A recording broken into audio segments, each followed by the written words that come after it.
Horror कहानी खूंखार भेड़िया।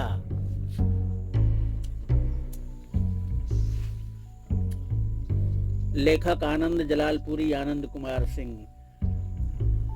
असम प्रांत ब्रह्मपुत्र नदी से लगा हुआ घना जंगल सिर्फ हिंसक जानवरों के लिए ही नहीं जाना जाता था। वहां के जादुई कारनामे, तंत्र मंत्र, काला जादू के चर्चे देश विदेश में विख्यात थे। यही वजह था उन 6 दोस्तों मयंक, नेहा, स्मित, स्वाति, अभय और किरण को यहाँ खींच ले आया था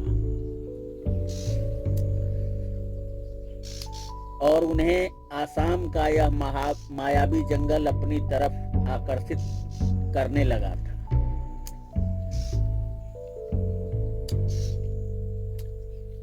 शाम का सिंदूरी सूरज ब्रह्मपुत्र की लहरों पर हिचकोले ले रहा था। भेड़िया की खाल अपने बैग में छिपाए, भेड़िए की खाल की ड्रेस अपनी बैग में छुपाए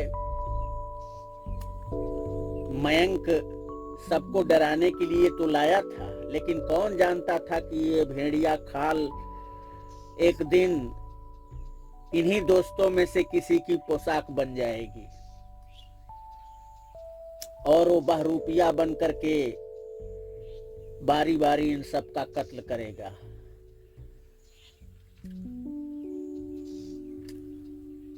शाम का सिंदूरी सूरज ब्रह्मपुत्र की लहरों पर हिचकोले ले रहा था। सब एक नौका पे सवार थे। लवली, बहुत मजा आ गया मयंक, नेहा ने कहा। वह बहुत प्रसन्न थी। वाओ स्मिथ, खूब एंजॉय करेंगे, है कि नहीं? तुम बोलते क्यों नहीं स्मिथ? स्वाति बोली। मगर स्मिथ तो खोया हुआ था किरण और अभय की तकरार में। इन जोड़ों को बातें करते देख अभय किरण को कुछ इशारा कर रहा था, मगर किरण थी कि अभय को आंखें तरेर रही थी। अभय प्रेम के स्वरूप को न समझ पाता, इसलिए प्यार जताने में असफल रहता। शायद यही वजह थी कि लड़कियां उससे कतराती थीं और कितनी ने तो उसका मजाक भी उड़ाया था। अपने दूसरे दोस्तों की प्रेमिकाओं को जब उनके साथ हंसते बोलते देखता तो उसे लगता कि वे सब उसका मजाक उड़ा रहे हैं। और अभय यह सब देखते सहते हुए प्रतिशोध की अग्नि में जलने लगा था। उसे उस अवसर की तलाश थी जब वो अपने हुस्न पर नाज करने वाली और उसका मजाक उड़ाने वाली हंसनाओं को सबक सिखा सके। वह भीतर ही भीतर घुटता रहता पर किसी निष्कर्ष पर नहीं पहुंच पाता। किरण से भी जो बची खुची उम्मीदें थीं वह भी टूटती नजर आ रही थीं। वह ज्यादा विचलित रहने लगा था। सभी अभय और किरण के बीच होती तकरार पर हंसते खिलखिलाते बातें करते चले आए थे। अब ब्रह्मपुत्र नदी का किनारा आ गया था। सभी नाव का किराया नाविक को देकर अपना बैग वगैरह संभाले और उस पार उतर गए थे। आगे एक गांव था झिब्बी झारो। वहां के लोगों से अपनी जंगल यात्रा के बारे में जानकारी ली तो एक शख्स भादवा जो टूटी फूटी हिंदी जानता था बोला, बाबू ये जंगल जितना मासूम दिखता है ना, है नहीं। मेरी मानो, लौट जाओ, अभी कुछ नहीं बिगड़ा है, यहाँ से लौट जाओ। देखो भादवा, हम जो मन में ठान लेते हैं उससे एक कदम पीछे नहीं हटते, मयंक बोला।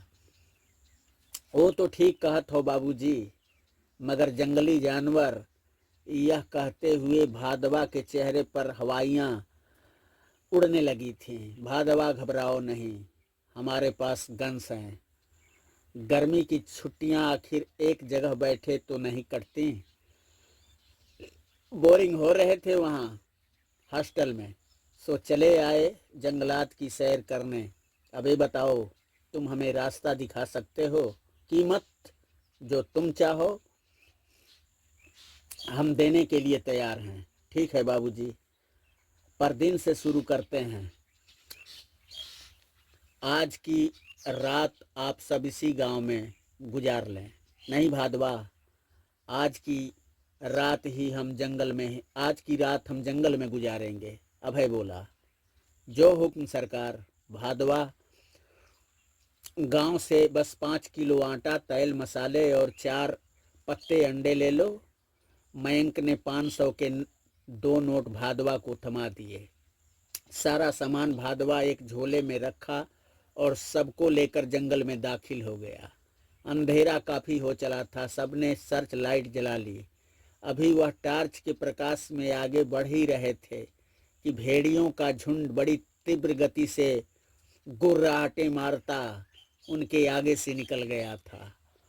Oh my God! स्वाति डर के मारे स्मिथ से चिपक गई थी। डर गई? डरपोक कहीं की, स्मिथ बोला। गाइड्स, गन्स निकाल लो, आगे कुछ भी हो सकता है। अभय दहाड़ उठा। किरण भादवा के साथ चल रही थी। अभय किरण को देखकर मन ही मन मुस्कुरा रहा था। तभी पीछे से एक ठंडा लोहा अभय की कनपटी पर सटा। ये कौन हो तुम लोग? इतनी रात को इस खतरनाक जंगल में क्या कर रहे हो? तभी अभय फुर्ती से अपने हाथों को जमीन पर टिकाते हुए अपने पैरों से एक जोरदार झटका मारा। उस गन वाले व्यक्ति को वह चीख कर पीछे को उलट पड़ा था। तभी अभय अपनी गन उस पर तान दिया था। कैसी लगी ये कहानी खूंखार भेड़िया का पहला पार्ट? आप लोग इसे लाइक, सब्सक्राइब, कमेंट के माध्यम से बताएं ताकि हम दूसरा पार्ट इसका लेकर जल्द आएं। नमस्ते।